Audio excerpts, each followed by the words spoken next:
Razor here. Welcome to my channel, you guys. Just a little follow-up video from the first little segment that I shot yesterday. Today's Sunday, the 6th, I believe. And it's a beautiful day out here in beautiful Sonoma County, which I'm totally grateful for. Anyway, but I thought I'd show you guys, that not to take things for granted. That I made a preliminary measurement on the mesh that's sitting in the frame section there, as to be a certain width, and I went ahead and cut my pieces based on that number, and it turns out that this particular panel is a tad bit short to fit the wire, and the only way to fix that is either to cut another 4 inches, because the squares are 4 inches, 4 by 4 square, and that would reduce the overall panel by that 4 inches, or extend the actual frame by the distance that it's too narrow. So that being said, is what I did. I have some material here that I'm actually using as shim stock, and I'll take you out here and show you what I'm talking about. So I went ahead and cut my tube loose to make my adjustment, but here is my shim stock, and I just happen to have some 2-inch by it's 1/8 inch material, flat stock, that once you separate these two pieces, then you can adjust it, and I have one on each end now, so my panel, my wire mesh in here will fit nicely between the frame section itself. So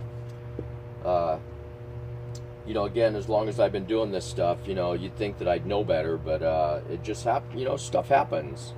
And so it's an easy fix.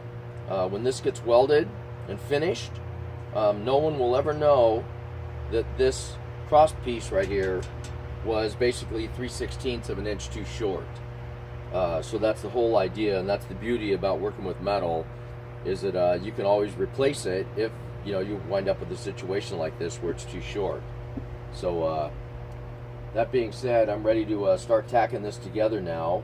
I just want to make sure that all my my sections are squared away and where they're supposed to be, because I do not like taking things apart once I start putting it together. That's not the whole idea. The whole idea is to put it together and to keep it together. So let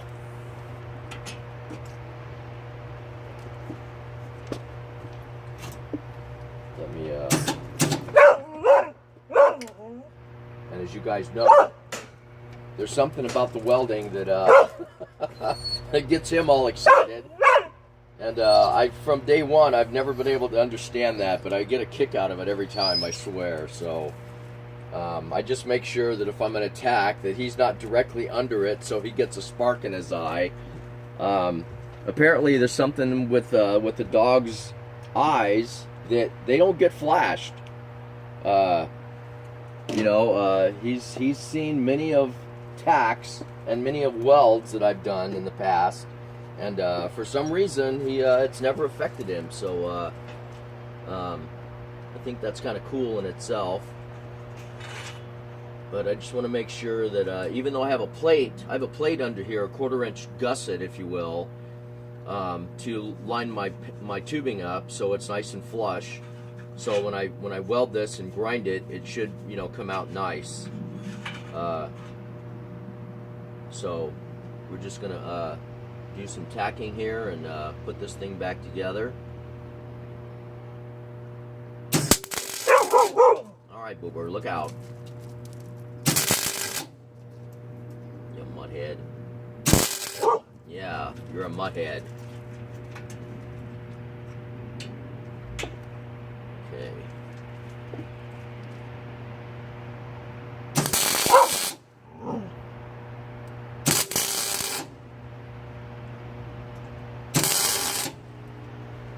I usually have a glove on, which is right here, because occasionally you get a spark in your hand, on your hand somewhere, and it's like, ouch, that hurts. Okay, so now's what I'm doing. I'm only tacking it on this outside corner right here in case I need to adjust this thing this way to keep it square. Because even though you line the pieces up, there's no guarantee that it's going to be square. So by doing that, by tacking it on the outside right here, it gives you that ability to move the outside posts either back and forth, you know, up and down to each other in order to line everything up to get it square. So that's what we're doing.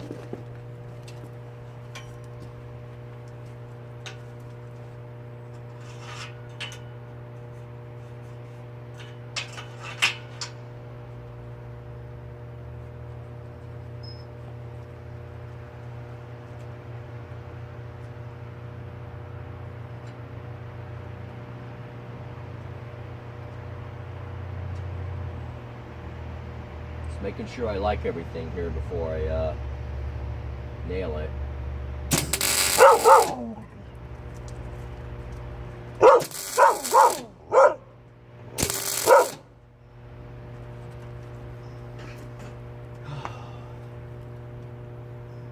And I don't know if you guys can see in the frame that I do not have my welding hood on. That's probably not the best practice to do, but you know what? I've been doing this stuff for 40 plus years, and it's just habit. It's just absolute habit to me to do that. Thank you.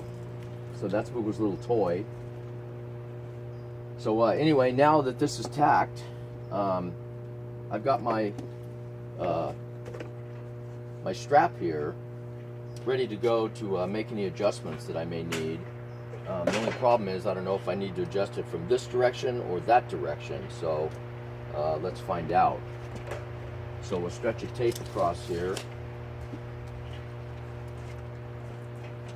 This is my preliminary crossbar.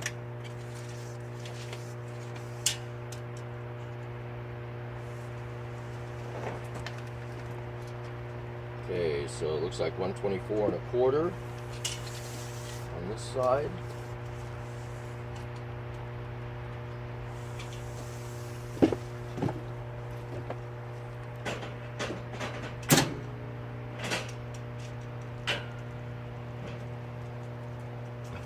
And 123 1/4 on this side.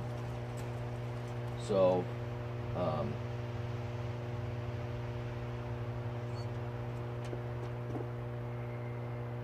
I have it in the correct orientation to make my adjustment. So is what we'll do, we'll just crank on this thing a little bit. Won't take much.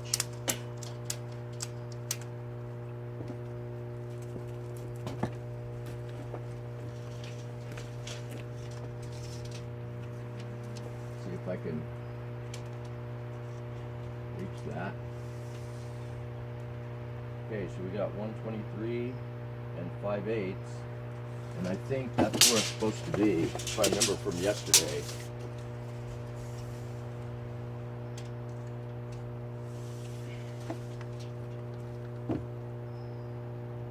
Yeah, close enough. I'm 11/16 on this side, so that's money, boys and girls. So now I can tack it in the corners, and it should stay. As far as that's concerned.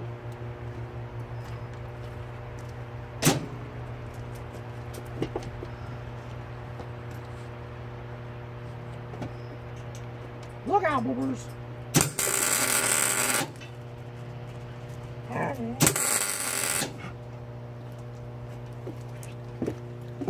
You know, a lot of times, because I don't have my hood on, like in this instance, I will cover the nozzle, the welder, the bead, the sparks, the everything, and go ahead and make my tack. That way there's no chance of anything getting in my eyeballs, which is not a fun thing. I've had it happen before and it's no fun. Alright, so that's one of those things that do as I say and don't do as I do kind of a thing. It's always a good idea to wear your welding hood at all times, whether you're tacking or welding or whatever. but like I said, it's like I'm totally old school when it comes to a lot of this stuff as far as my trade is concerned, and I'm comfortable doing it. I've never really been injured by utilizing that practice.